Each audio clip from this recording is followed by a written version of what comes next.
Welcome to Based on a Book. I'm your storyteller, Lindsey. Gather round, dear listeners, as I guide you through a tale as old as a winter's chill. I'm Crystal. I'm pretty sure I'm not a ghost. And I'm Keri, who's perfectly splendid. Once upon a time, ghost stories were shared by the fire during Christmas time. So let's keep the tradition alive and uncover the mysteries of The Turn of the Screw and its Netflix adaptation, The Haunting of Bly Manor. The Turn of the Screw is an 1898 Gothic horror novella by Henry James about a young governess who takes a position caring for two orphan children at a remote English estate.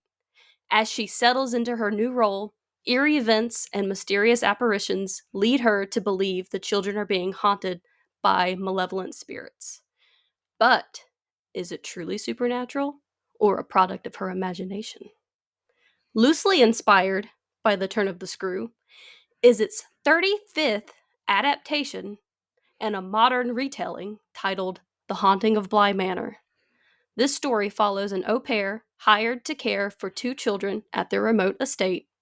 She quickly discovers that Bly Manor holds dark secrets, and the line between the living and the dead begins to blur in a tale of love, loss, and lingering spirits.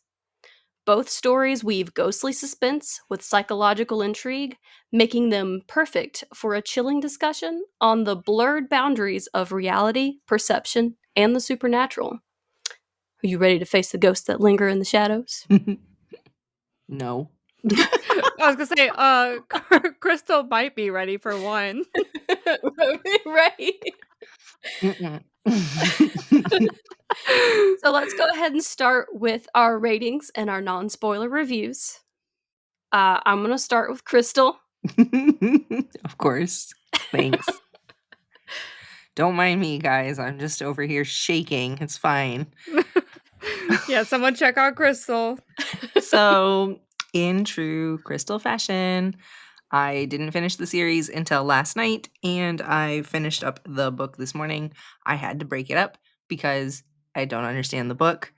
It was hard to read. for Facts. and I have based my rating specifically on the experience I had last night after finishing up the series, and I give the book one creepy guy walking past my window through the dry leaves in the middle of the night. Because that's exactly what happened, and I freaked out because I had just watched the show. So it's your fault, and I blame all of you. I sat up for like an hour and a half trying to convince myself that it was somebody ordering DoorDash at the apartment complex. Like, but I freaked out.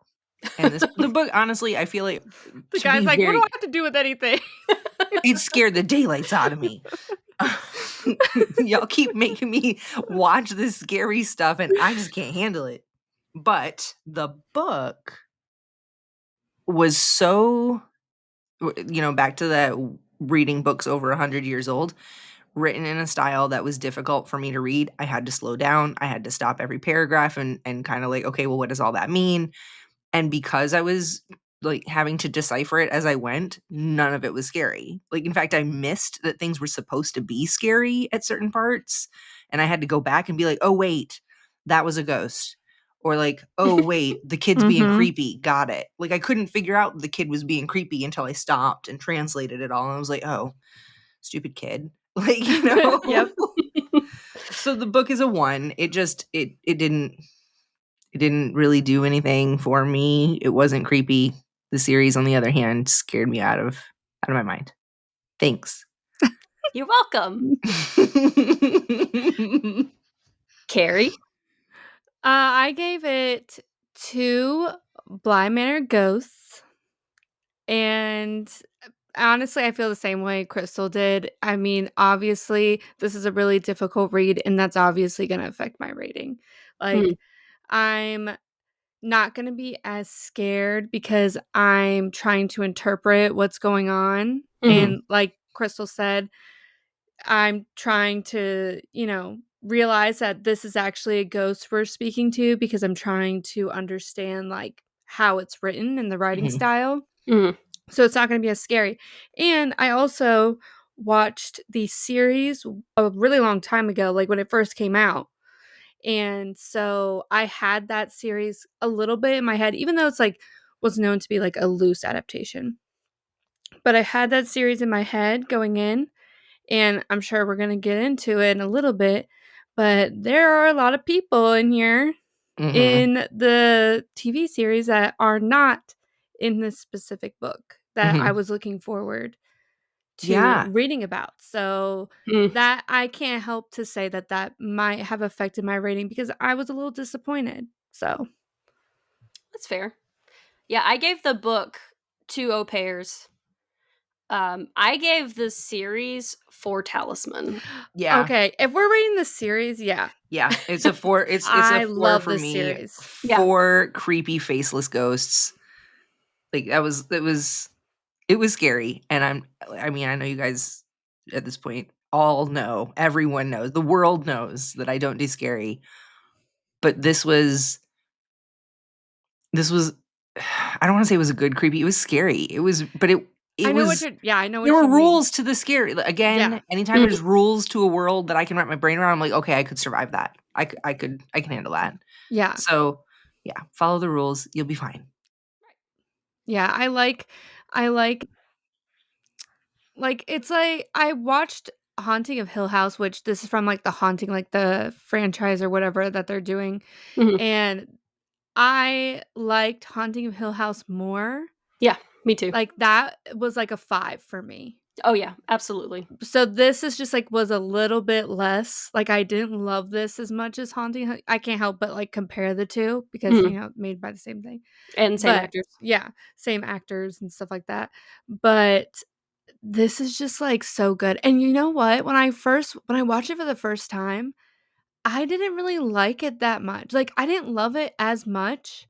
I actually had, like, some like, I think I had a lot of high expectations because Haunting of Hill House was so good Mhm. and, like, Mhm. specific expectations for it, but rewatching it, I was like, I fell in love with it. Like, I actually fell in love with the series more watching it for a second time, which I feel like that doesn't really happen for me, so that was Yeah. weird. Okay. I've already recommended this to someone else to watch. Yeah. Like, Oh, wow. and for me, like, that's what always takes something up. Like, am I willing to tell somebody, "Yes, you should watch this?"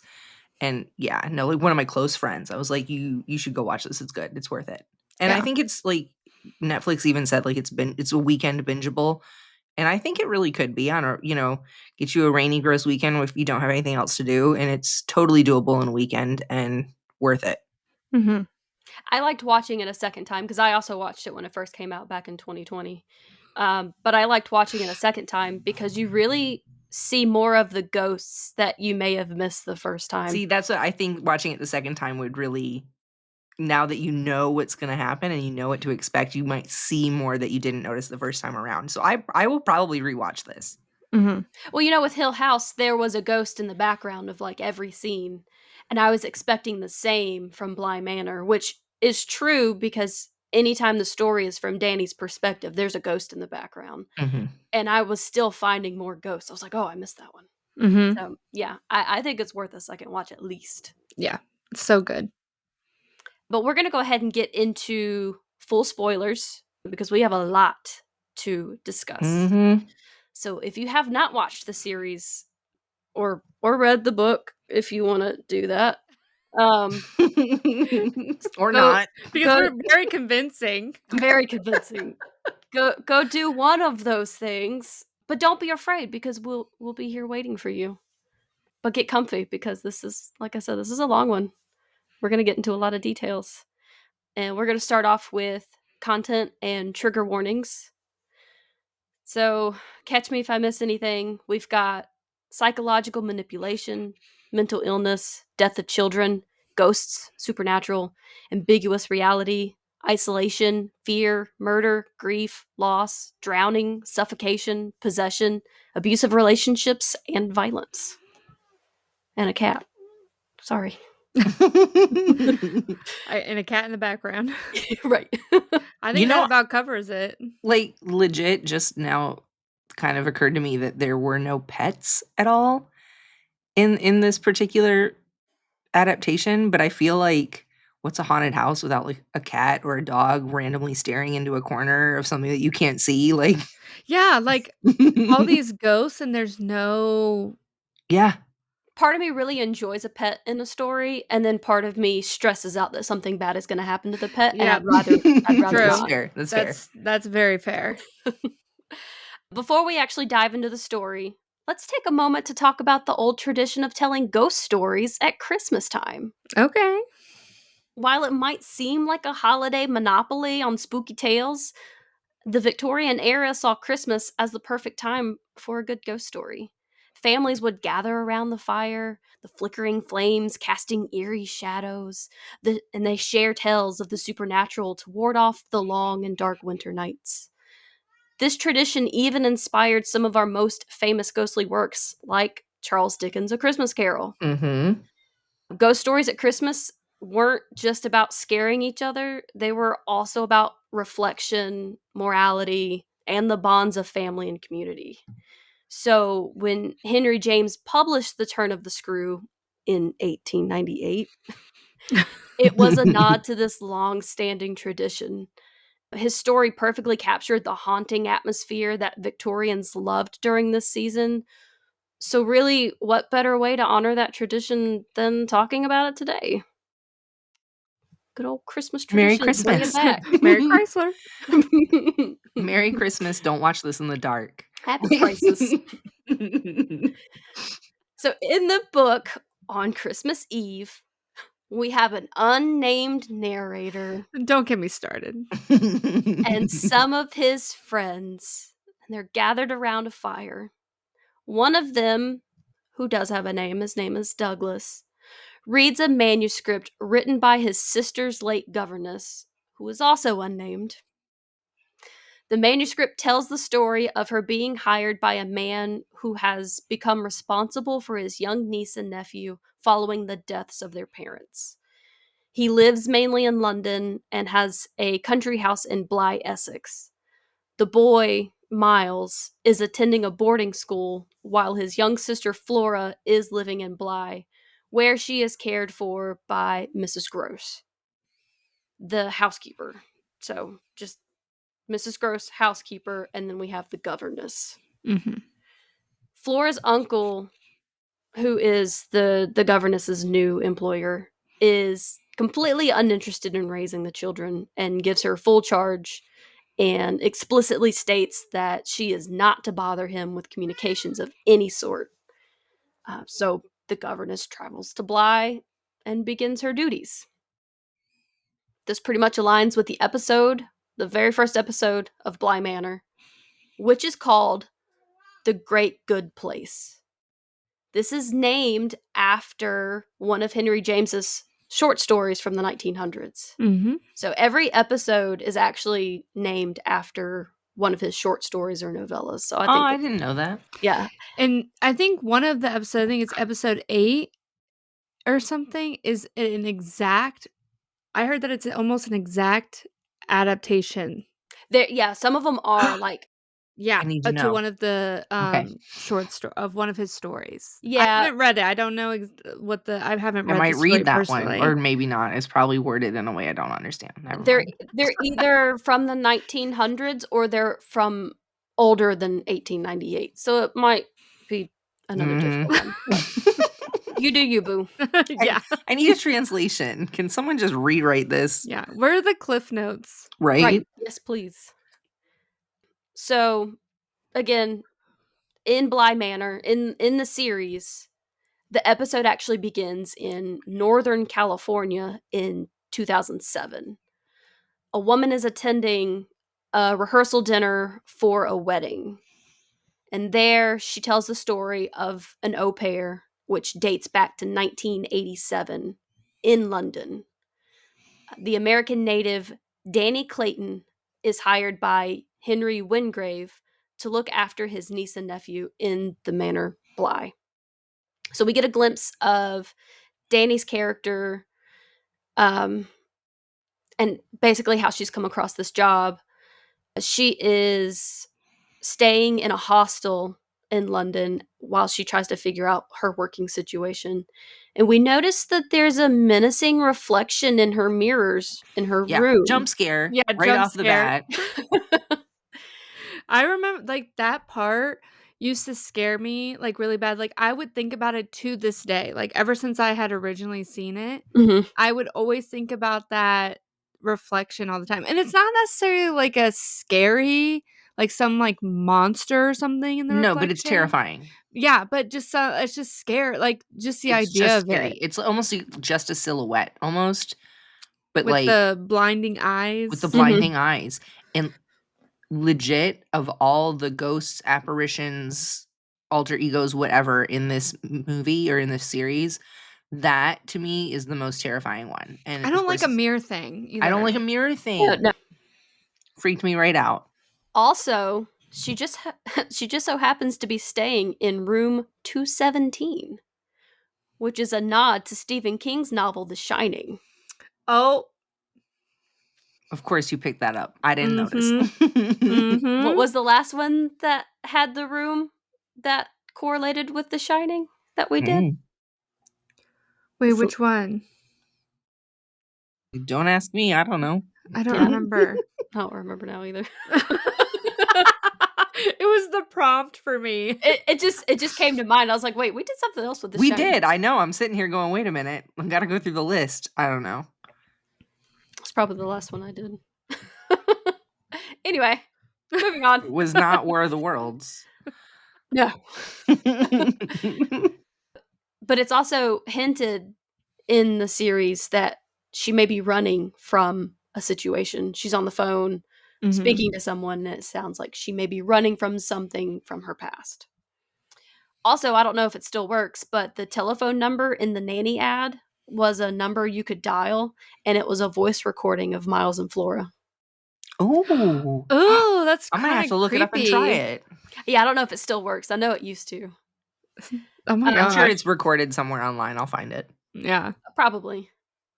So Danny then arrives with Owen, the cook, who is not in the book, and meets the children, Miles and Flora. And then the housekeeper, Hannah Gross. Oh, love them. And they're literally Owen and Hannah are like, I just Oh my adore God. them. They're Owen, so cute. Hannah, Jamie, all of the characters that are not Yeah. in the freaking book are the ones that I love the most. Yeah, Yeah. I adore them with everything. Yeah, I was I gonna love say, them. and there's the gardener Jamie, who's also not in the book. Yeah. So there are some extra characters. But continuing with episode 1, none of this happens in the book. Flora warns Danny not to leave her room at night, but Danny ignores this. Follow the rules, folks. Follow the rules.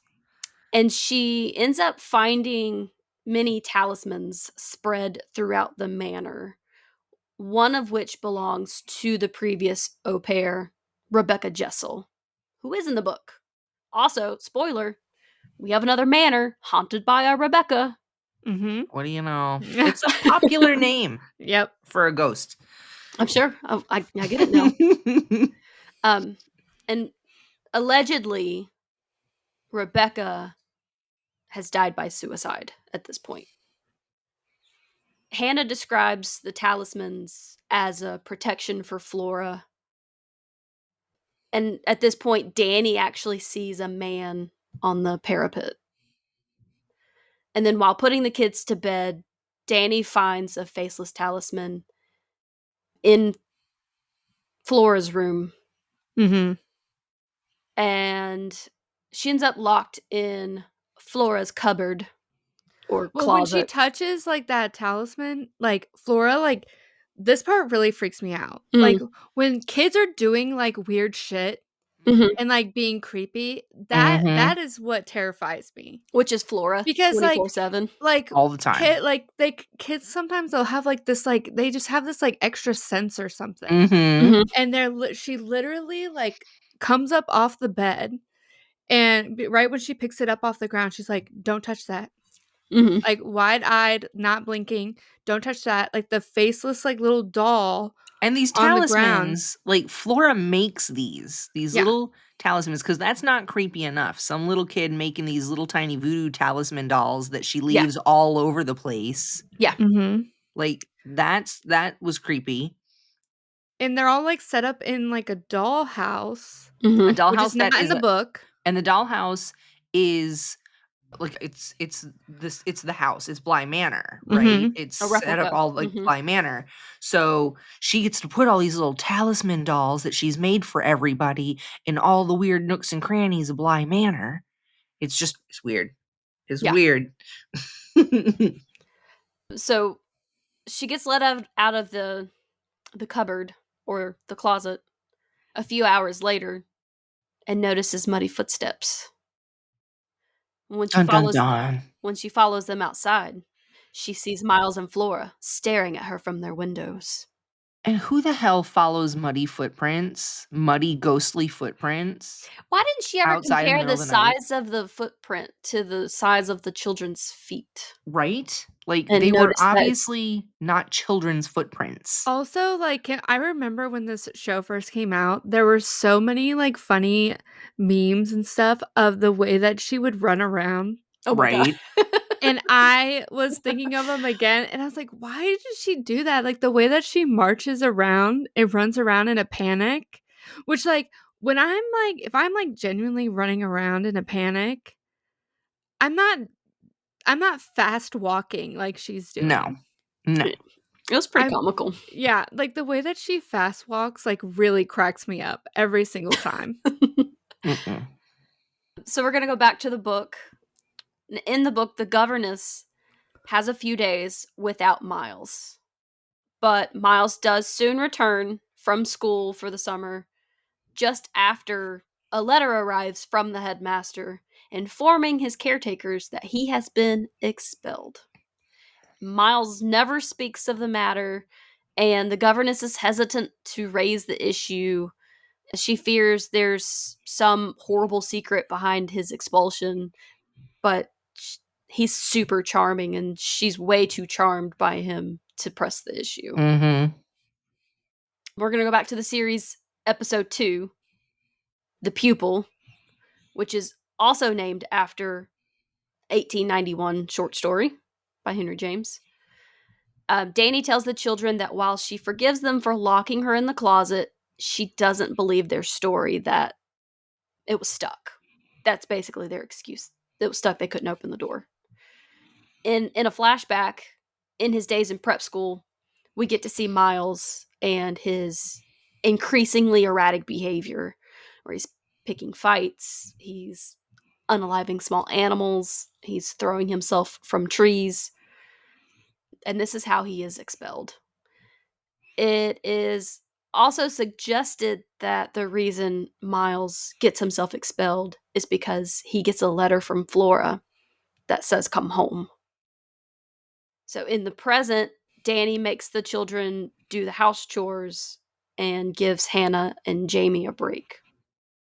Danny has a panic attack when Flora tries on a familiar pair of broken glasses that she finds in Danny's suitcase.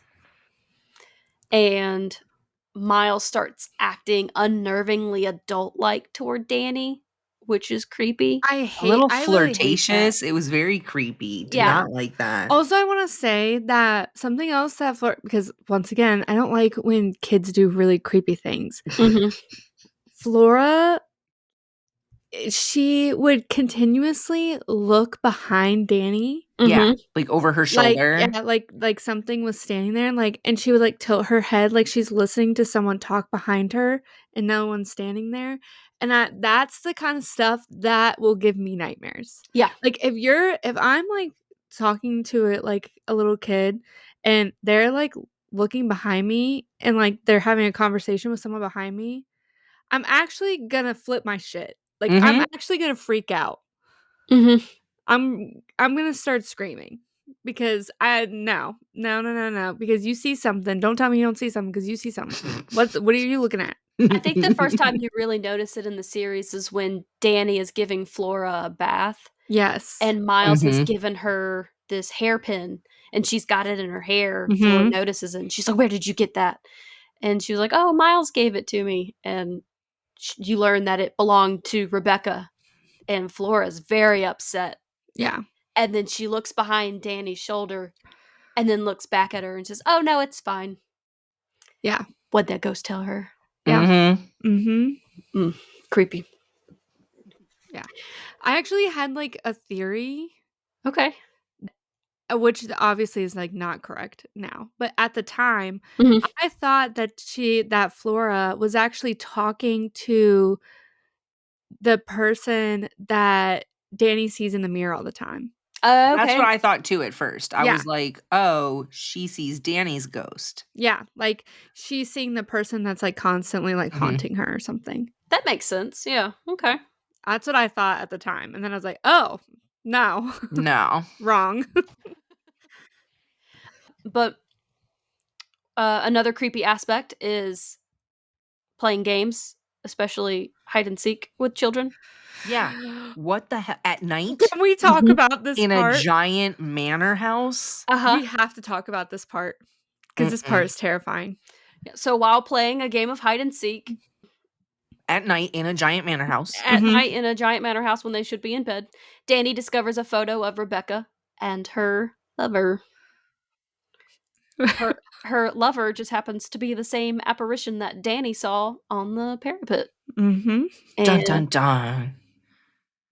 yeah, Keri, what did you want to say about scary hide and seek? Okay, so that part where Flora's in the it's the attic, right? Mm-hmm. So Flora's hiding in the attic Oh, oh. and she's humming a little song, as she's like hiding, and you hear someone like humming with her, and then all Mm-hmm. of a sudden she turns around and she's like, shh, and like this thing with no face is like humming along with her, and then like stops humming and then like lays back down. That Oh Willow Wally song Mhm. is played and hummed and sung and on the jewelry box like throughout the whole Mhm. 9 episodes. Mhm. Mhm. And when I woke up and heard creepy guy outside my window last night, I started like I tried to get myself to go back to sleep and that song popped in my head and I was like, No. no girl, no girl. So I No. started singing Hot to Go instead. I said I was like, you said H-O-T-T-O-G. pretty much. I did. I was like, any other earworm, please. Anything else. But you wanted the spirit to have you hot to go? I mean, as long as we ain't Oh Willow Wallying, whatever the hell that means. Like, I was not doing it. Like, tell it, you guys mess me up with these scary movies now and then. It was Be too much for prepared. me. Just be prepared. There will be Chapel more. Roan, save me.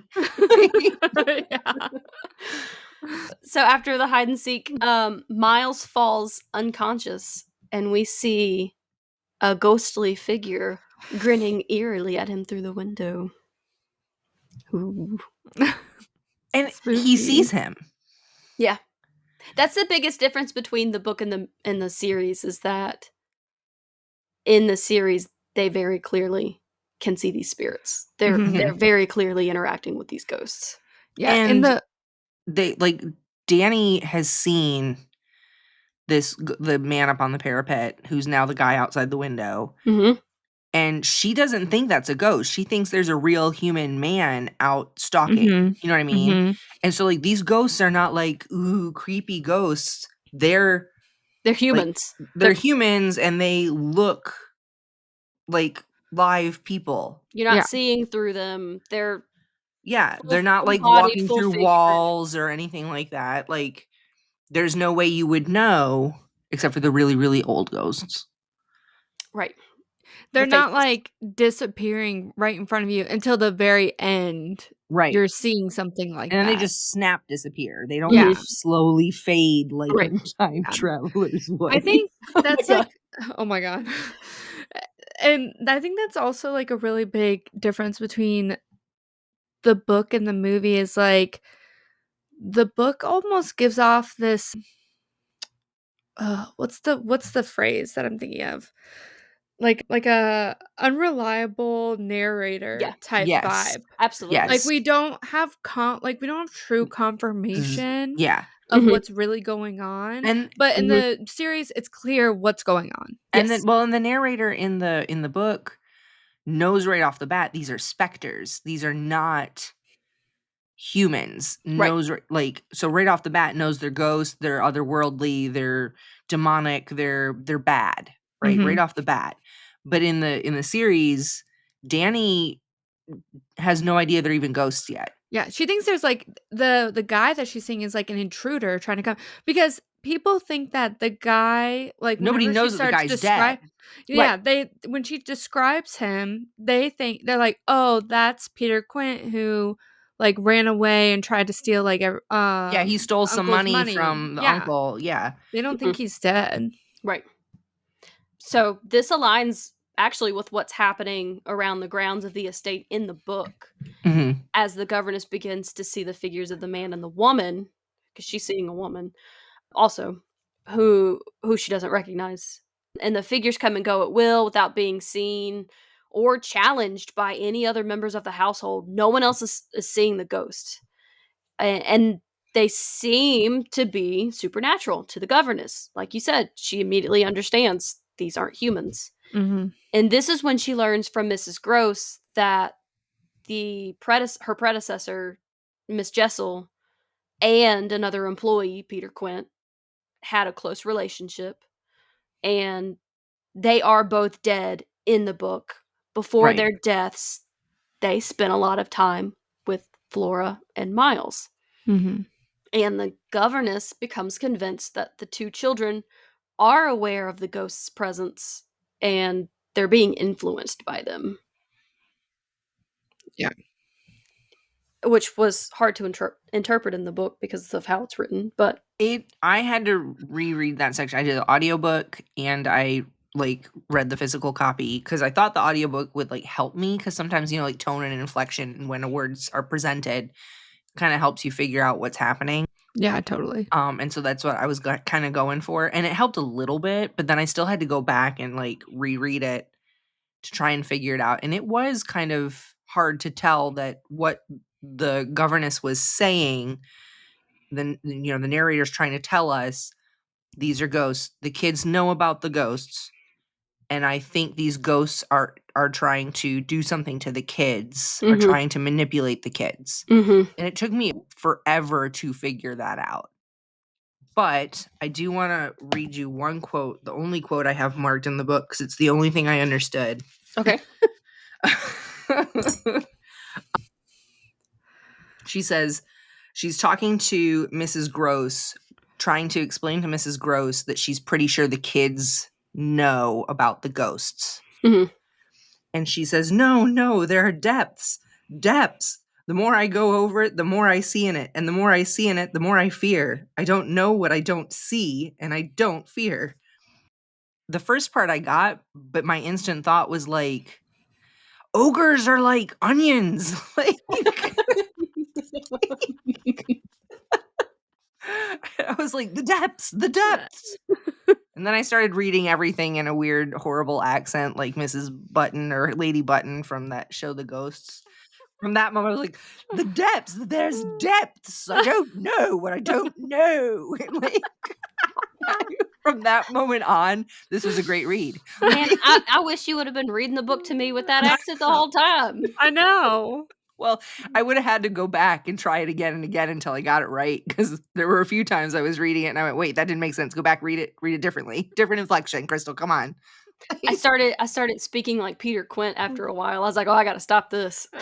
But I'm that telling accent. you, that in the that Scottish accent, like, Mhm. that does something to me, I'm not gonna lie. Like, "Hey, Mr. Ghost."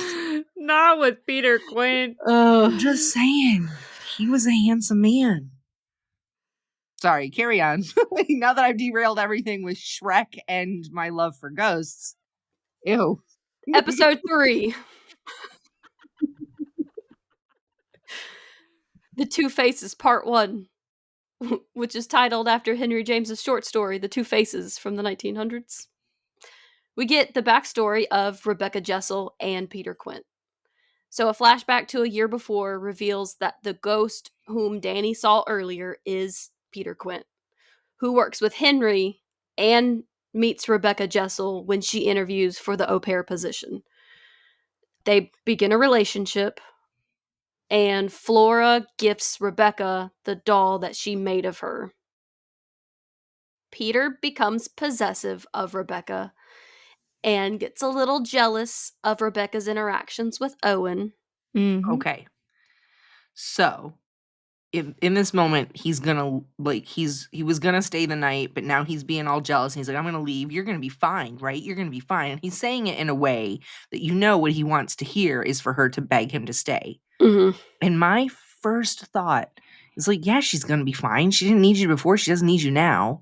Like, because that's in my head. The minute a man tries to make me feel like I need them, I don't fucking need you anymore. And I was waiting for her to be strong in that moment, and she was just like, "Wait, Peter, no, Pete, no. It's not like that." Like, ugh. Like, from that moment on, I hated her. That was it. I hated that whole relationship. I know. I was like, Mhm. I hate both of them. Right. Mhm. And then it's revealed that the photo that Danny found to have been taken by Peter in the off-wing limits of the house, it's basically the beginning of their relationship, and you see that Rebecca is in this, like, luxurious fur coat, and Peter's in, like, this weird wife beater. Right? Yes. It's really awkward. And Hannah admits that she disapproved of their relationship from the very beginning. Like, yeah, she, like, never liked him Nope. because he was just, like he's, like, just disrespectful, like, He's person. disrespectful. He definitely gave off cringe and ick, and Yeah. Yeah. yeah. And in the present, the police are at the manor. He's trying to find Peter Quint. He does a sweep of the manor outside the grounds and everything, but can't find him. Again, they're assuming Peter is alive. The adults believe that Peter doesn't know that Rebecca is dead, and that's the reason he's stalking the grounds, is that he's looking for Rebecca. He's come back for her. Yep. Mhm. Here's where the story really starts to change between the book and the series. In the book, Flora leaves the house without permission while Miles is playing music for the governess. The governess notices that Flora is gone, and she and Mrs. Gross go looking for her. And they find her on the shore of the nearby lake, and the governess is convinced that Flora has been talking to the ghost of Miss Jessel, which is Mhm. Rebecca. The governess sees Miss Jessel, and she thinks that Flora sees her as well, but Mrs. Gross definitely doesn't see her. Flora denies seeing her, and then she becomes upset, and she insists that she will never see the governess again Mhm. because she gets a little crazy on Flora. And in the series, Flora is found by the lake in the morning, and she is staring at Rebecca's ghost. And then,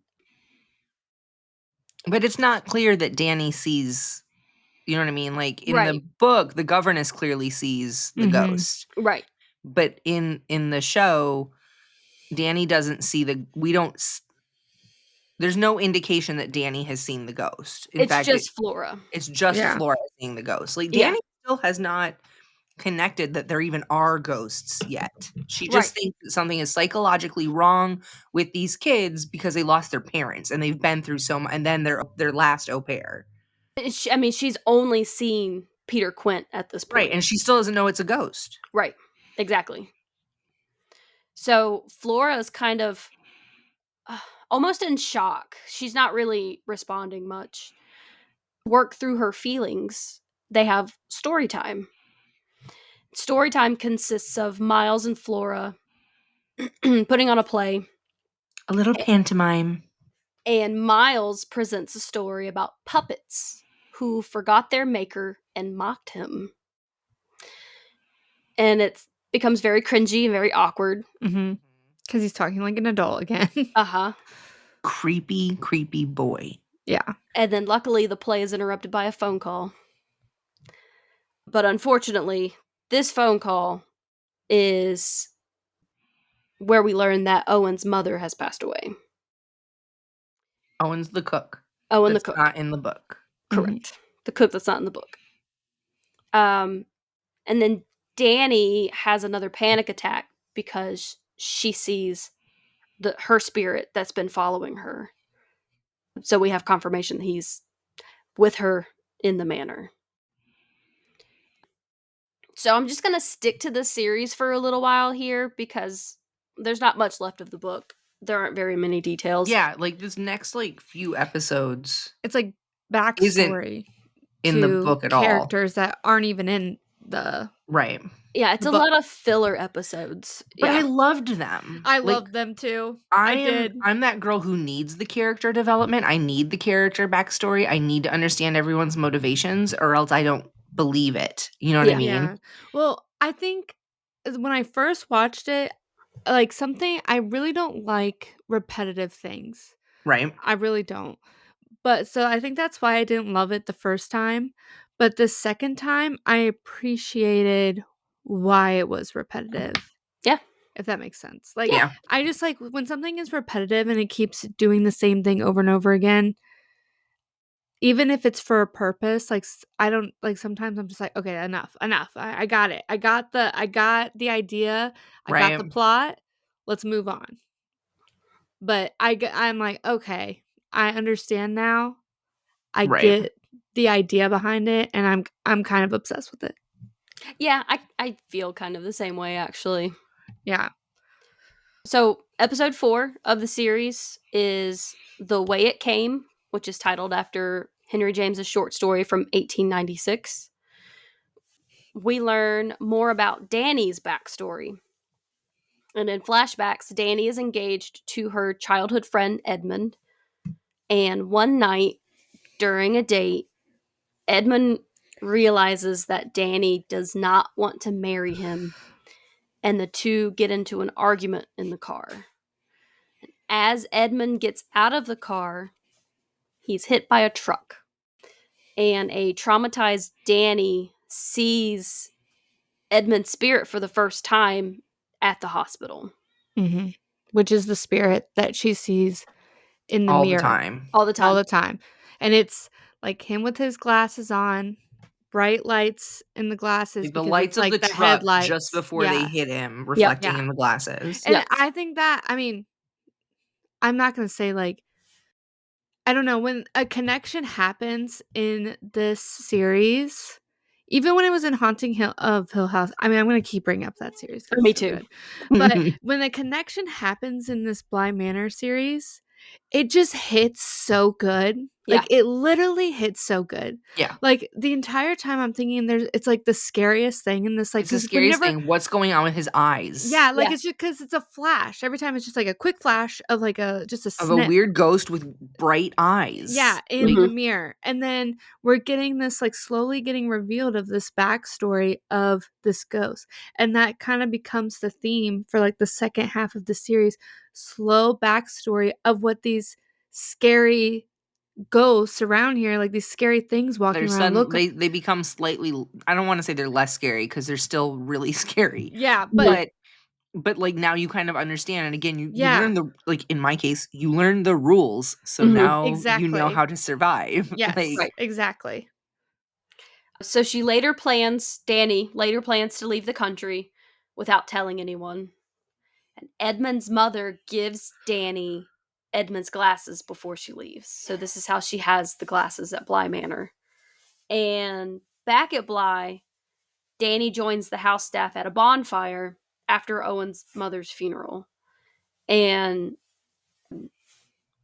Jamie initiates a traditional embrace of or a remembrance of the deceased.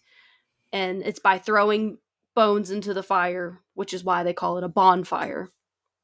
But Danny doesn't participate in this. And Danny and Jamie decide to give Owen and Hannah some time alone.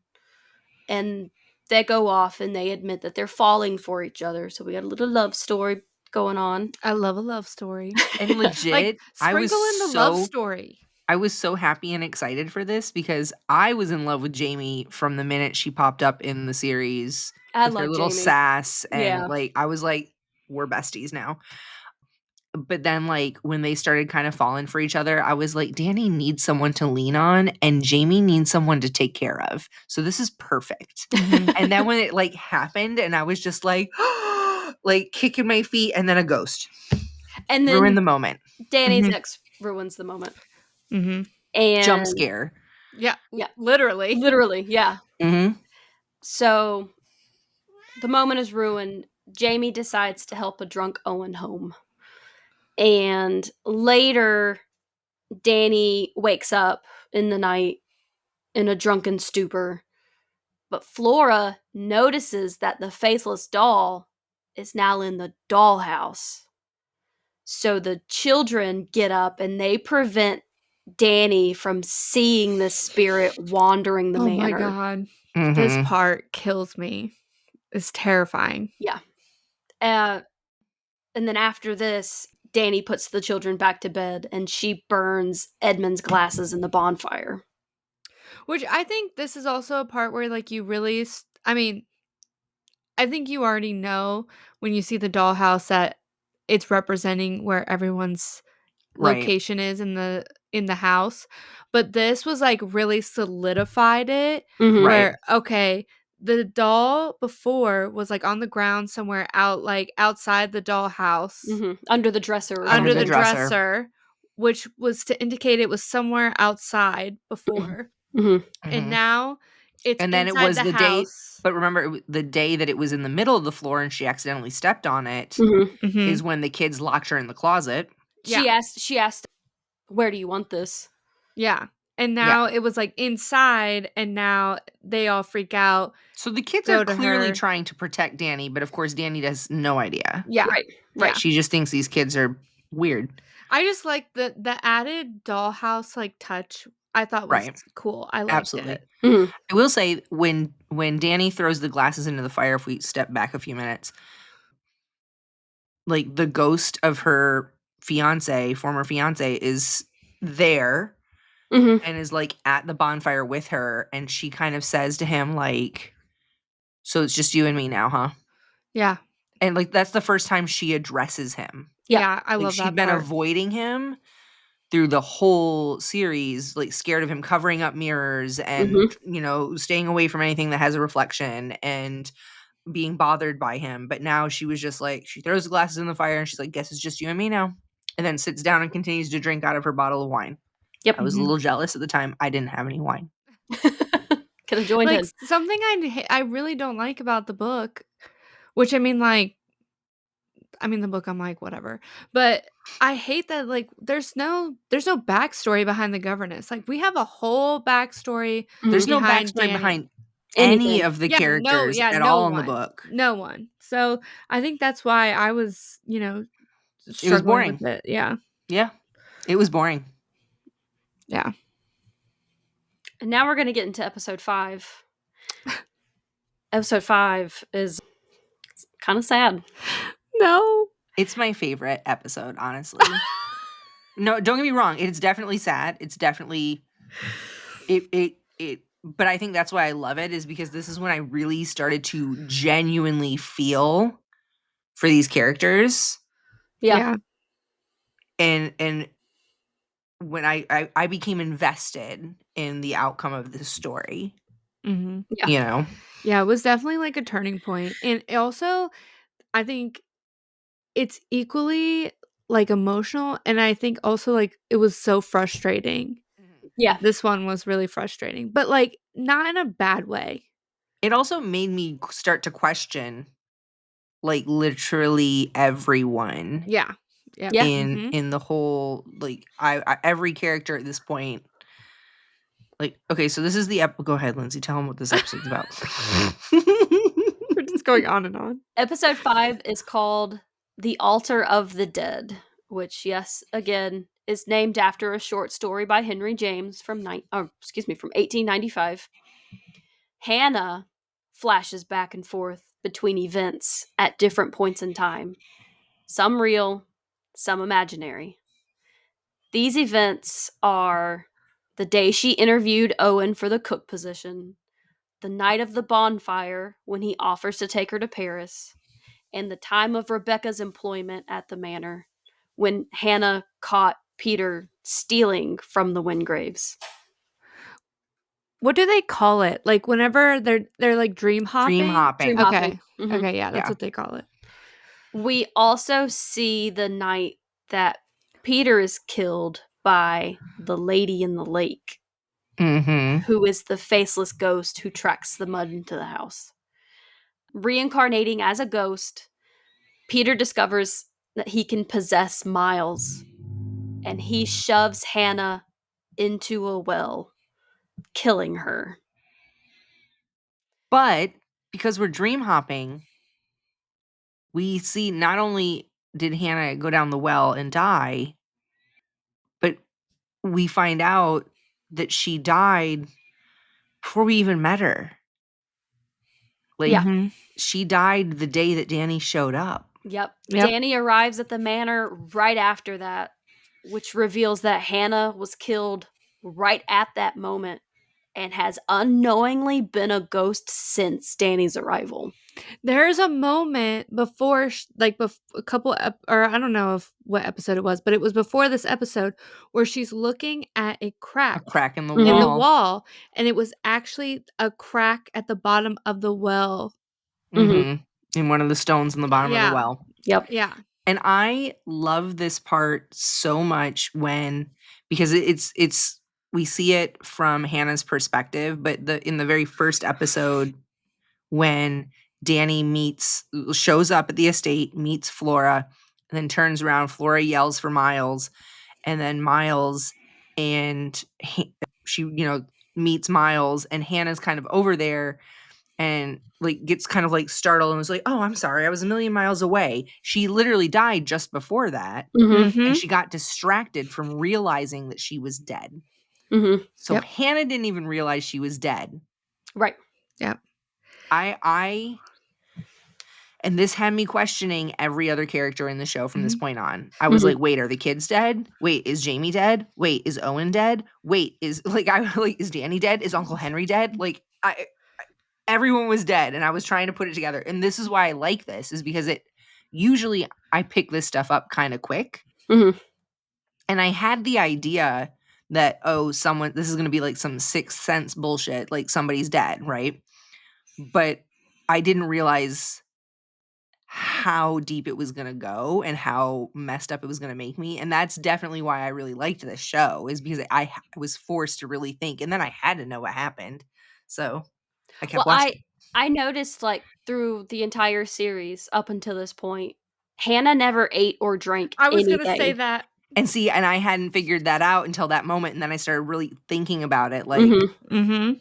at one point, she even gets served dinner, and then she gets up and leaves, Mm-hmm. and they're like, "Oh, aren't you going to eat?" And she's like, "Oh, I'll have some later," and she just wanders off. Mm-hmm. Yeah. She never I remember thinking that the whole time that she was I didn't know what was going on with her. I was like, I think she's dead. She's got to be dead because she's literally not like drinking anything. She's not eating anything. And then that whole like sequence of events that was happening. And then also, I always get goosebumps at the part where she's having to continuously have conversations with Owen. Mm-hmm. And because he's like, we have to do this again because you still don't remember. Like, we just have to keep doing this Mm-hmm. because you have to remember. And then he starts his conversation again about like start over of what their original conversation was Right. Mm-hmm. in that moment in the dream. And Mm-hmm. I'm like, oh my gosh, like, can you imagine like if that really did happen? Mm-hmm. Like, and you like encountered that? Right. Like, that would be the most terrifying thing ever. And I think what kind of messed me up is that in traditional ghost stories, it's obvious that someone's a ghost because they won't interact with the people who are alive, or the people who are alive won't Yeah. interact with the ghost. Yeah. Mm-hmm. And so this was the exact opposite. The Mhm. kids are still interacting with her. Danny's still interacting with her. Everyone's still interacting with her. I think So the biggest giveaway is that Flora makes a comment. She says something about the worst thing would be that you've died, but people can still see you and hear you, but you're dead. Yes. Flora's so freaking creepy. Yeah. I told you I don't like creepy kids, man. But it threw me off at the bonfire because Hannah was drinking out of a wine bottle. Right. At least she was, like, Yeah. acting like it, so I don't know if she was But actually drinking it. she wasn't I don't think she actually was, though. Like, No, she because she was, kept like stopping and and then she looking kept at it. looking at Right. yeah. We did that at the same time, Crystal. Creepy. Haunted. So that's where this episode actually ends, is the bonfire. We're back at the bonfire. Hannah agrees to go to Paris with Owen, only to see him toasting her goodbye as he leaves with Jamie. And Owen doesn't know. Like, he And doesn't Owen know at doesn't the current know. time. Like, he's only when I say about the dream thing, it's, like, in her, like, mind. It's like Like, he's Inception, saying right? It's yeah. her own dream, so she can manipulate it. Mhm. It's so, like, nobody else is really there, even though Yeah. Owen looks like he's there. That's just Yeah. her made up dream of him. Mhm. So in episode 6, the Jolly Corner, which I think this one might be one of the ones that's almost an almost like an exact replication in the series. I don't remember if it's this one or not. But the Jolly Corner is titled after Henry James's short story from 1908. And in a flashback, it is revealed that Henry, the uncle, was having an affair with his brother's wife, Charlotte, before their deaths. Mhm. Meaning he is actually Flora's biological father. I wasn't surprised by this. Not Right. me either. I was like, okay, the guy is an alcoholic. He won't come home. He won't leave his office. He doesn't want to see the kids. Yeah. Mhm. And he's like Like, so there's something upset more about going on here. yeah, about his brother and the brother's wife dying. Mhm. I So see what's happening. right, exactly. But, Dominic, his brother, realizes that something is going on, and he gets a confession out of Charlotte, and he cuts ties with Henry. He reasserts himself as Flora's father, and he forbids Henry from contacting the family. Banishes him. Mhm. And Dominic and Charlotte travel to India in an attempt to save their marriage, but are killed there in an accident, which they never clarify what happens. Also, apparently their bodies are never recovered. So, I don't know what happened. I don't know. No telling. Curious. In present But they died in India. Yes, That's they died in important. India. They did not die at Bly. So, present day, Henry drinks heavily and refuses to answer Danny's calls when she's calling about Flora, who begins to behave strangely, and she begins sleepwalking. And at night, he calls the manor, hoping that Flora will answer, but hangs up when anybody else does. So Yeah. this explains the strange phone calls that they Which thought were coming from actually was Peter. surprising to me. That was actually a little twist Mhm. to Mhm. me because I didn't know that was gonna be him. I was like, "Who keeps calling this house?" And this is where we get more into Flora dream hopping, Mhm. and she's flashing back to the past in dreams about her mother, Charlotte, and a faceless boy ghost in her room. Mhm. So creepy. The faceless thing really freaks me out. Uh-huh. It was definitely really creepy, but I'm not gonna lie, the little boy, like, had me messed up. I was very sad for this little boy. Yeah. And he was playing with the dolls in the Mhm. dollhouse. That was very sad. When Flora is actually telling her mom and Henry about the boy without a face, Henry responds that he too had a faceless ghost when he was young, who was a soldier. In the 3rd episode, when Peter and Rebecca are talking at the kitchen table, there's a storm going on, and there's a flash of lightning that illuminates the kitchen behind Rebecca, and you can see a ghost soldier standing there, Aw. which would have been Henry's faceless soldier. Oh, I didn't notice that. Well, you gotta know, with as many ghosts were in this house, Henry and Dominic had to have seen them when they were kids. Mhm. Had to Yeah. have, you know? So I wasn't surprised that they knew about them, Mhm. but like if you would have also known that they were like not terrifying ghosts, or else there's no way you would have raised your children there. You know what I Yeah. mean? Yeah. Right.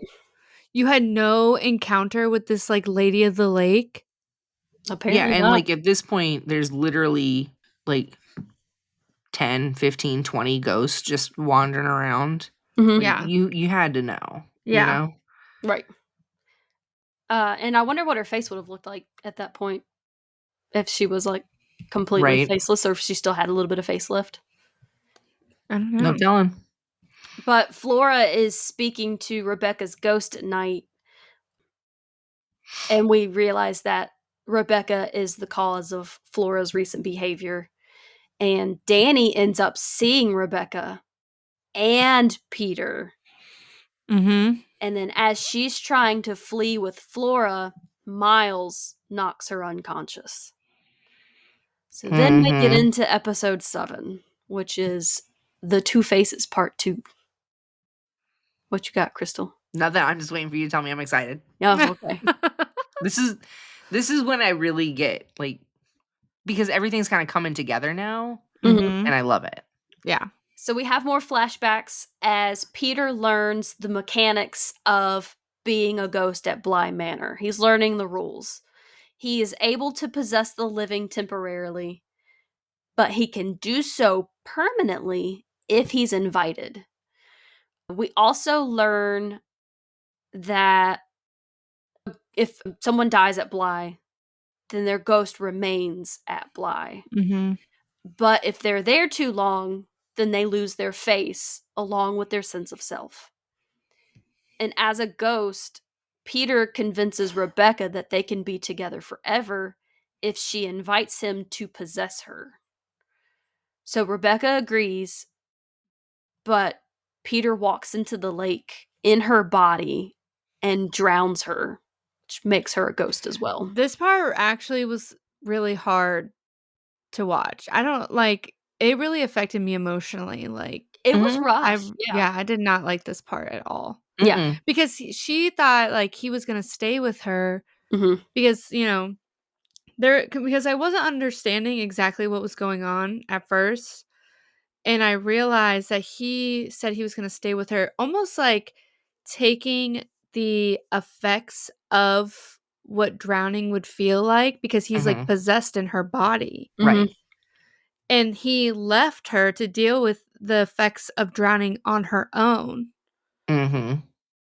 and, like, she thought they were going to do that together, and I don't know, like, something about, like, just, like, the psychology of that and just Yeah. mentally, it really, like, really hurt me and affected He me. was such a horrible, manipulative, selfish jerk. Yeah. Mhm. It was horrible. It That's was it. really horrible. That's it. Mhm. So Rebecca, I mean, she's horrified. She feels betrayed by Peter, but Peter convinces her that using the same method, they can permanently possess Miles and Flora, which will let them start new lives together, which is gross because Miles and That bro Flora are brother and Her sister. brother and sister and children. Yeah. Yes, I'm like, "What the hell?" Yeah. In the present, the two ghosts and the children take Danny into the attic while the ghosts enact this plan of possessing the children permanently. Also, I feel like okay, whenever Danny was tied up, I feel like she coulda got that out of that. I'm I thought about sorry. that too, yeah. Like, stand up. Like, what are you Yeah. doing?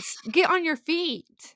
I feel like you coulda got on your You're feet. fighting children and ghosts. Yeah, Mhm. like, you Like, can get on your feet. Right. Get up. I mean, literally, it was she had a gag in her mouth and her hands were tied behind her back, but her feet were free. Yeah. mhm. Like, get up. So, What are you doing? Run down the steps. Anything. kick a Anything. child. Kick a child. It's acceptable at this point. Yeah. Pretty Right now, it's much. okay. So, We're like, kick the children. Kick the children. Kick a child. Any child, kick a child. Oh Lord. Hannah ends up calling out to them while they're in the attic. Peter possesses Miles, and he leads Hannah to the well where her body is, forcing her to accept that she is a ghost. And Flora, while Miles is gone, Flora reveals that she and Rebecca only pretended to carry out the possession plan, and Rebecca's ghost is actually still separate. Mm-hmm. And she says something really key here, and I can't remember the exact words, but Flora is basically like, I thought we were supposed to help you. Weren't we supposed to help you? And Rebecca Jessel is basically like, nobody should ever need that much from anyone, Flora. And Yeah. kind of explains in a very few words to a child that this is not okay and we're not going to let it happen. And in that moment, Danny realizes she's good, she's on our side, she'll help us. Mm-hmm. Mm-hmm. It kind of like clicked at like, okay, this is an ally. Mm-hmm. So at this point, Danny tries to escape with Flora. She runs into the lady in the lake. Oh my gosh, this part scared me. Jump scare. Jump scare. Oh wait, whenever she's okay, wait. When she's running, I gotta talk about Danny trying to run away. Mm-hmm. The way that she runs, no, the Like way with that her she like, runs yeah, with Flora, she's like bent at a 90-degree angle, Mm-hmm. running with Flora, like guiding Flora it was, down the steps and outside. No, if we're like running away, like I'm about I'm to dragging grab your you. hand and I'm dragging you, like we're gonna run high knee out of here. Like, what are you Exactly. talking about? Knees to ears. Yeah, like Mm-hmm. we're not gonna be doing whatever you're doing right now. Like, Mm-mm. whatever you're doing is upsetting me. This is why you did not see the lady that like coming at you like this. Right. I'm like, oh And my Flora's god. freaking out though. She's like, no, we can't leave without Miles. And like at this point, Miles is a goner. Yeah. Like I'm he's sorry, but possessed yeah. he invited dude in. Like we gotta save what we can. We gotta go. Yeah. Gotta go. I'm actually going to go back to the book at this point because there's still a little bit more to the series, Oh, we got a little cliffhanger here. more backstory. Ooh. But this is where the book ends, and the endings are totally different. So Mm-hmm. back in the book, the governess decides that Mrs. Gross should take Flora away to her uncle in an attempt to escape Miss Jessel's influence. And left alone with the governess, Miles confesses that he was expelled for something he said, but he can't remember what he said or who he said it to. And the ghost of Peter Quint appears in the window, and the governess shields Miles, who's trying to see the ghost. And the governess insists that Miles is safe, he's no longer controlled by the ghost. And then it turns out that Miles has died in her arms.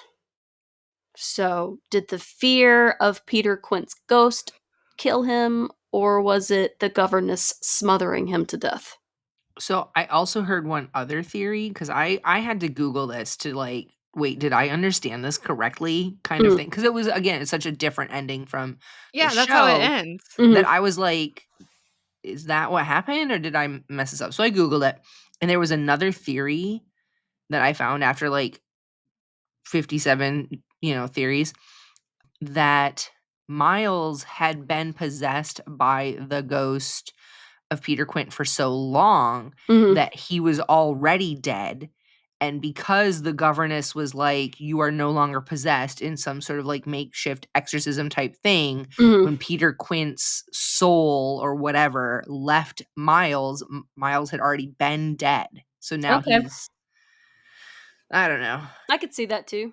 It was just, It doesn't. and then that's it. Yeah. Anyway, it's just boring. It's dumb. Pretty much. The ending is so dumb. Yeah. I was just like, oh, okay. Yeah. So, Mhm. now we're going to go back to the And series. The book's done. Bye, book. bye, books. See ya. And we're in episode 8, which is The Romance of Certain Old Clothes, titled after the 1868 short story. This is my favorite episode. Didn't you say that about the other one? Yeah, I was gonna say. The whole end, the whole like last 3-4 episodes is probably my favorite. Or whenever Hannah's episode onward is my favorite section. Hannah's episode for sure the best. Mhm. But this one ties, And it's like the way that it's told. yeah, like an old-timey story. Yeah, Just I kind of love like, it. Mhm. yeah. Yeah, it's so good. So in this episode, we are taken back centuries when the owner of Bly Manor, Willoughby, dies, orphaning his 2 daughters, Viola and I forgot her name. Perdita. Perdita. Perdita. Yes. Viola marries their distant cousin, Arthur Lloyd, despite the fact that Perdita has feelings for him, which Viola doesn't know. And then after Viola and Arthur have their daughter Isabel, Viola falls ill with a lung disease. And then she ends up refusing her last rites, insisting that she will not leave. And she becomes bitter and angry and lives for like another 6 years. she ends up living way past what they expected. But the disease gets worse and worse, and she's forced to be isolated from the family. And one day, she takes all of her dresses and all of her jewels and she locks them in a chest. And she makes Arthur promise that he will give them to Isabel once she's old enough and big enough to wear the dresses. Perdita is no longer able to tolerate her sister's condition, so she smothers Viola to death and then marries Arthur. Viola's spirit becomes trapped in the chest with the dresses and the jewelry. And then some time passes. Arthur's finances dwindle and they're at risk of losing the house. So Perdita opens the chest hoping to sell Isabel's inheritance. And Viola's spirit kills Perdita. And And the way that this is all like played out in the show Is is so classic good. ghost story. It's so good. It's just the Mhm. way like where Top-notch you don't storytelling. know. Yeah, and you kind of don't know what's going on Mm-mm. until it finally like happens. Like I don't want to get into too much detail because I kind of want to be like go see for I yourself. mean, if you're only gonna watch one episode, this is the one. This is the one. No, you got to watch the whole thing. You don't need any of the other episodes for this one to make sense. You know what I mean? It's a story on its own. It's its Yeah. That's true. own ghost That's true. story. Yeah. And it is that creepy, it kind of starts out as this beautiful story, this happy, you know, like Mhm. they lost their father, but they're lovely girls and they make a plan and they're going to be independent and they're going to be strong. And then they, you know, the oldest one marries so that they can keep the house. And then she has a daughter and she's in love with the daughter and she wants to make sure that her daughter grows up to be strong. And, you know, it's you, it's me, it's us, sings it to her daughter. Mhm. And, you know, so like, and then she gets sick and then the sister betrays her and it just like builds and builds. And then the next thing you know, she's sleeping and walking. Mhm. Mhm. And it was just like, what? Like the repetition of it was Yeah. so well told. Yeah. Mhm. It was so Mhm. well told. So Arthur ends up finding Perdita's body in the attic. And Arthur fears that the chest is cursed. So he sinks it in the lake on the property before he leaves with Isabel, thus making Viola the lady in the lake. Mhm. And Very angry. yes, And the Lady in the lake. sister is the lady in the attic who was singing earlier. Mhm. That one really got me. I was like, oh, that's that girl in the attic. I was like, I know her. I know her. She Mhm. scared the shit out of me earlier. So every night, Viola, or the lady in the lake, is searching the manor for her daughter, It's really sad. and she kills anyone who gets in her path. And she's Mhm. not like going hunting for someone to kill. She has a specific path she walks Mm-hmm. and a specific path she walks back. Mm-hmm. And if you happen to be on that path, you're a goner. Yeah. Mm-hmm. And she's just, like, looking for like, she's just waiting for her daughter to be back in that room, and Mhm. getting to the point that she's been there for so dang long Mm-hmm. that she doesn't even remember. She's like, "I know I'm supposed to be here for a child," Mm-hmm. and Yeah. encountering a child at one point and taking the child, thinking that that's what she's supposed to be doing. And that's a Who little faceless boy. the little Yeah. boy in Flora's room. Broke my heart. Yep. Yeah. So sad. And then again, if you die at Bly, your ghost is there. Yeah, you die at Bly, you stay at Bly. Yep. So all of those spirits are now trapped on the grounds. And her memory fades, like we were saying, and then her face also fades. Finally, episode 9 is The Beast in the Jungle, which is titled after the 1903 novella. And this episode picks up where we left off. Viola is dragging Danny by the throat, and she is intercepted by Flora. Flora reminds Viola of Isabel, so she takes Flora, and she is taking her to the lake to drown her. And Danny saves Flora by letting Viola's ghost permanently inhabit her body, the same way that Peter did to Miles. And Crystal, you said it earlier, the phrase that Viola It's uses. you, it's me, it's us. Yes. So that's the phrase that they use to permanently inhabit bodies. And now that Danny is Viola, their spirits are combined. All of the trapped souls are released from Bly. And Including Peter Quint. yep. So Miles does not die. Right. So Mhm. Miles does not die. Exactly.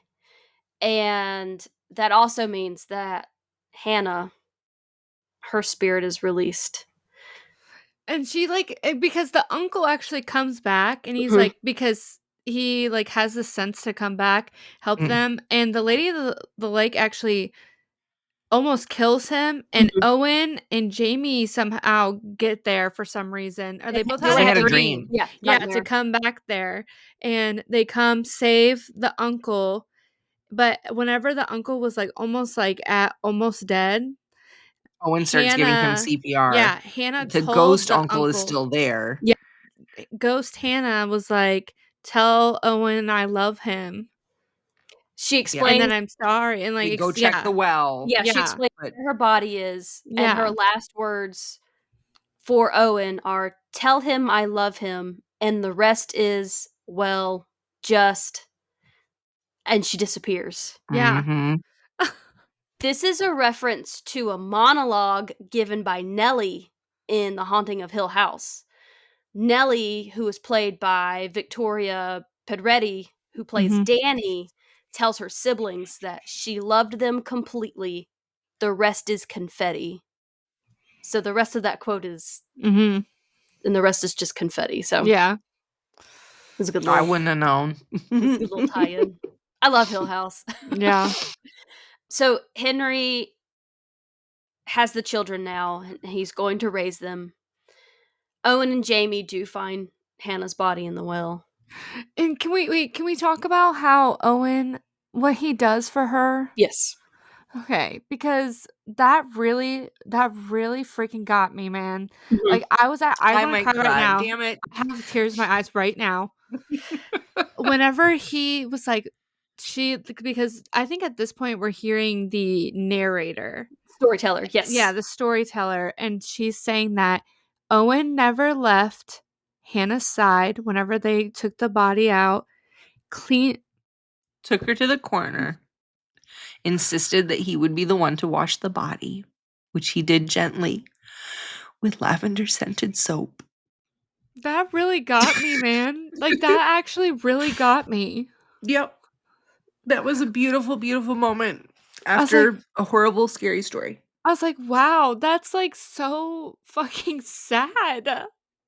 Don't do that again, please." It's supposed to be a scary story, not a sad story. I was like, "Oh my gosh, I can't believe they just said that." That's, like, so tragically romantic. Mhm. We haven't even gotten to the ending yet. I know, oh my god, that ending. Okay, Dude, go, you I just go, cried. go, go. So Danny and Jamie leave for America to start a life together.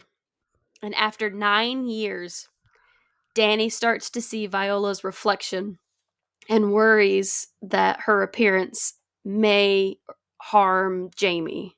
Which is something she's been, like, worried about since this whole thing happened. Like, she sensed that this was like, she The always sensed spirit it is in the still back. in her. She Yeah, knows it's there. Mhm. At some point, it's gonna force its way out. yeah. She described it as the beast in the jungle. Mhm, It was there, it was hiding, it was waiting. yeah. And Jamie's like, "Do you want me to stay with you while we wait for your beast?" Yep. Yep. Um, Danny Danny and Jamie go to visit Owen's restaurant in France. This is 9 years later after the occurrence at Bly. And Owen reveals that Flora and Miles don't remember any of the events at Bly Mhm. Manor, only happy memories. They recognize Hannah's picture, but they don't really remember. So Danny wakes up one night after having a dream where she's harming Jamie, and her hand is around Jamie's neck. So Danny knows that it's time to go. Not wanting to risk Jamie's life, she returns to Bly Manor and she drowns herself in the lake, taking Viola's place as the lady in the lake. It is now revealed that the storyteller is actually a middle aged Jamie, and the story ends with it's the wedding reception of a now grown up Flora with Miles, Owen, and Henry. Oh my god, and whenever that whole scene where they're looking at everyone and then they show it changes to, like, their younger selves, Uh, that will get me every freaking time, and no doubt. That was beautiful, but it's the very end when she goes back to her room. Oh my gosh, Back in yes, her hotel Lindsey. room, Jamie waits by the door, hoping to reunite with Danny's ghost, who watches over her as she falls asleep with a hand on her shoulder. She takes these measures to ensure that Danny has a way to come back to her. So she fills her bathtub with water, she fills her sink with water, she keeps her door cracked, and she sits and waits for Danny. I can't. I literally can't because she hopes so bad. Well, she also says that Danny would, like, never do, like, the things that, Viola the was late doing. yeah, Mhm. Viola would ever do, and she doesn't, you know, haunt, like, the grounds or anything, but she leaves the door open, like, every single night, Mhm. and she fills up the water every single night and just the sliver of hope that she'll see her. Yep. God. Yup. And then this is me reading the book looking like a Boo Boo the Fool because I'm like, "Where's the romance in the Right? freaking book?" This book sucked compared to the show. Like, Well, come I guess we on. know our final verdicts. Don't bother. I'm like, "What is this? Like, where's Jamie? Where's Owen?" They had like a they had one character that was mentioned once. I think he picked up the mail or dropped off the mail or something. His name was Luke. And I almost thought that was Owen, and I was like, "Oh, no, I guess not." No. Oh Nope. my gosh. Like, even Uncle Henry, like, don't get me wrong. Like, it's not like he was a major character, but he was important enough that I felt like yeah, he was like drunk Uncle Henry, but you learned that he's drunk Uncle Henry because he's so heartbroken. Yeah, he's You know what I mourning. mean? Yeah. There's also at the very end, right before the wedding, grown-up Flora is talking about how, like, she has, like, this whole, like, speech or something that she's saying to older Jamie, talking about how she's about to get married, and she just, like, cannot imagine. Oh my god, I'm gonna cry. Can't imagine living without her soon-to-be husband, Yeah. that they're so perfectly matched together, and this is a life that's so comfortable Yeah. in those beautiful silences they have together, and that she Mm. can't imagine if anything ever happened to him, what she would do. And of Mhm. course, she's Jamie saying this to understands. Jamie. Yeah, and Right. Jamie gets it. Oh my god. It's horrible, but also amazing. But Flora also says that, like, that wasn't a ghost story, that was a love story. Mhm. And I wanted to be like, "Shut up. We know it. You didn't have to." That was the one part in the movie or in the show that I was just like, "Why do you have to say out loud what we've all already figured out?" Well, that leaves Jamie to respond with, "Oh, well, when you tell the story again, make sure you change that in the beginning," which means that she's going to help keep Danny's memory alive because That's she's true. encouraging her to continue telling the story to other True. people. But this leads us to our question of the episode. Knowing its history, would you take a live-in position at Bly Manor? Hell no. You would? I would, because I would collect those ghost like cats, and I would make sure that they were taken care of, and I would try to find out their stories so that their memories stayed alive, and I would write them all down. Like, I would take care of them. Crystal, the ghost whisperer. I mean, that's what No. it I takes. know. All it took was that ghost in the attic singing a little jingle, and I was done. I would go upstairs and be singing along with her. I'd be like, "What are we singing today? What are Mm-mm. we singing today, Perdita?" Hotttogo. Absolutely. We'd be learning some new hits. You're, like, teaching them choreography. I would. I'd be like, "Come on, guys, dance class." Do you know how to spell? I'll teach you. I think, Right? like, it's just the face, like, the faceless The faceless thing is part. creepy AF, but it I was more creepy when really Flora put that doll face on Oh my on gosh. the faceless Yeah. He was kid. being Yeah. helpful. That was not helpful. Get you some eyeliner and draw on some eyes if you need some, but none of this doll face crap. Yeah. I That mean, was now too that much. we know, like, the story of them, it feels, like, really sad, and I feel We really would have bad a for party, them. But, and like, if I would be scared. if I knew that it was the lady of the lake that was the problem, I would tape off her path and be like, "Nobody step in this area between the hours of 11 and 4," whatever, you know what I mean? Like I almost this spit out path my is drink. off limits. Can we bring in the Winchesters? There's Just have them caution salted or There something. you go, there you go. there's Be like, caution tape. it would just be no, it would be like salt and sage, like like the whole way, like little salt lamps and sage, like Lindsay, what about you? You know, probably pre-Danny, probably not, but, like, post-Danny, yeah, I could deal with, like, the one lady of the lake that just walks around. Oh, That's fine. yeah. Yeah, that would be easy. I Yeah. don't know, I feel like if the kids could survive, if that family survived, for the most part, like, That family survived, but the centuries of families before that, there were so many deaths in that house. but I know the rules, so it won't be me. That's fair. I'm just gonna put up the tape, the caution tape, like, And if someone tells you to stay in bed at night, you stay in bed at Yeah. night. it's not that hard, folks. It's People not that hard, people visit and you're like, "Just to let you know." right? No Like, midnight snackies, stay in Yeah. bed. mhm. I move all the Hmm. bedrooms to the one side, just be like, "We're all over here tonight." Like, In the good wing, not the forbidden wing. Yep. right? It's forbidden for a reason, folks. Don't get Mhm. curious. And with that, our time at Bly has come to a close. Check out our show notes for more information on what we discussed in this episode, including the question of the episode. Don't forget to follow, rate, review, and download our podcast on Spotify and Apple Podcasts. Check us out on social media. We have Facebook, Instagram, TikTok, and YouTube. This is where you'll find our reading schedules, sneak peeks, and bonus material for each episode. And you can read along with us and send us your recommendations for adaptations we should cover through our book adaptation submission form. May your nights be quiet and your windows empty. And as always, we hope to see you in the next chapter of Based on a Book. Bye. Bye. Bye.